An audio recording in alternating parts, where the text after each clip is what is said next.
I once knew a nigga whose real name was William. His primary concern was making a million, being the illest hustler that the world ever seen. He used to fuck movie stars and sniff coke in his dreams. A corrupted young mind at the age of 13. Nigga never had a father and his mom was a fiend. She put the pipe down, but for every year she was sober, her son's heart simultaneously grew colder. He started hanging out, selling bags in the projects, checking the young chicks looking for hit and run prospects. He was fascinated by material objects, but he understood money never bought respect. He built a reputation cause he could hustle and steal, but got locked once and didn't hesitate to squeal. So criminals he chilled with didn't think he was real. You see, me and niggas like this have never been equal. I don't project my insecurities on other people. He fiended for props like addicts with pipes and needles, and so he felt he had to prove to everyone he was evil. A feeble-minded young man with infinite potential, the product of a ghetto-bred capitalistic mental. Coincidentally, dropped out of school to sell weed, dancing with the devil, smoked till his eyes would bleed. But he was sick of selling trees and gave into his greed. Everyone tryna be trife, never face the consequences. You probably only did a month for minor offenses. Ask a nigga doing life if he had another chance. But then again, there's always the wicked that knew in advance. Dance forever with the devil on a cold cell block. But that's what happens when you rape, murder, and sell rock. Devils used to be gods, angels that fell from the top. There's no diversity because we're burning in the melting pot. Melting pot.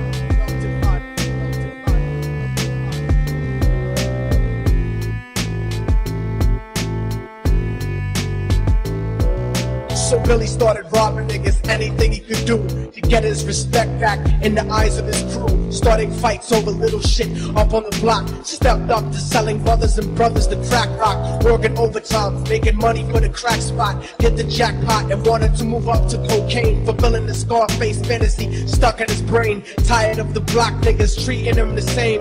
He wanted to be major like the cutthroats and the thugs, but when he tried to step to him, niggas showed him no love. They told him any motherfucking coward can sell drugs. Any bitch nigga with a gun can bust slugs. Any nigga with a red shirt can front like a blood. Even Puffy smoked a motherfucker up in the club, but only a real dog can stab someone till they die. Standing in front of them, staring straight into their eyes, Billy realized these men were well guarded, and they wanted to test him before business started. Suggested raping a bitch to prove he was cold-hearted. So now he had a choice between going back to his life or making money with made men. Up in his sight, his dreams about cars and ice made him agree a hardcore nigga is all he ever wanted to be. And so he met them Friday night at 2:45. Everyone tryna be trife, never face the consequences. You probably only did a month for minor offenses. Ask a nigga doing life if he had another chance. But then again, there's always the wicked that knew in advance. Dance forever with the devil on a cold cell block. But that's what happens when you rape, murder, and sell rock. Devils used to be gods, angels that fell from the top. There's no diversity because we're burning in the melting pot. Melting pot.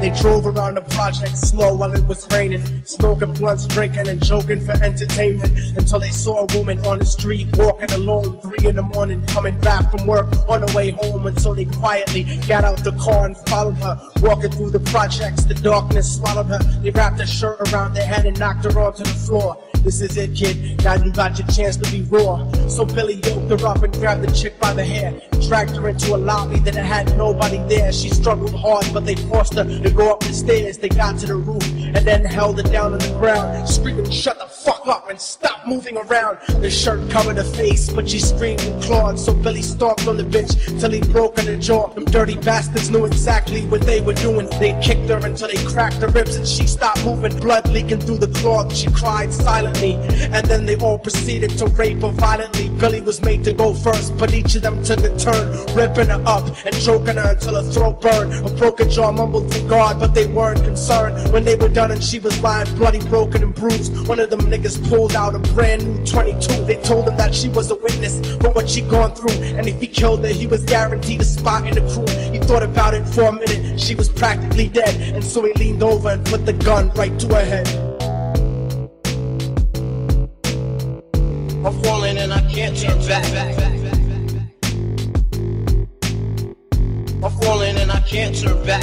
Right before he pulled the trigger and ended her life, he thought about the cocaine with the platinum and ice, and he felt strong standing along with his new brothers. Cocked the gat to her head and pulled back the shirt cover, but what he saw made him start to cringe and stutter, cause he was staring into the eyes of his own mother. She looked back at him and cried cause he had forsaken her. She cried more painfully, and when they were raping her, his whole world stopped. He couldn't even contemplate his corruption had successfully changed his fate. And he remembered how his mom used to come home late, working hard for nothing, cause now what was he worth? He turned away from the woman that had once given him birth, and crying out to the sky cause he was lonely and scared. But only the devil responded cause God wasn't there, and right then he knew what it was to be empty and cold. And so he jumped off the roof and died with no soul. They say death takes you to a better place, but I doubt it. After that they killed his mother and never spoke about it.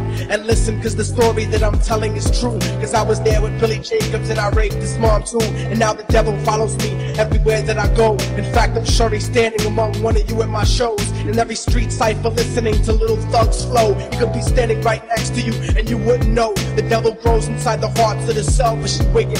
White, brown, yellow, and black color is not restricted. You have a self-destructive destiny when you're inflicted, and you'll be one of God's children that fell from the top. There's no diversity because we're burning in the melting pot. So when the devil wants to dance with you, you better say never, because a dance with the devil might last you forever. Last you forever. Last you forever. Last you forever. Last you forever.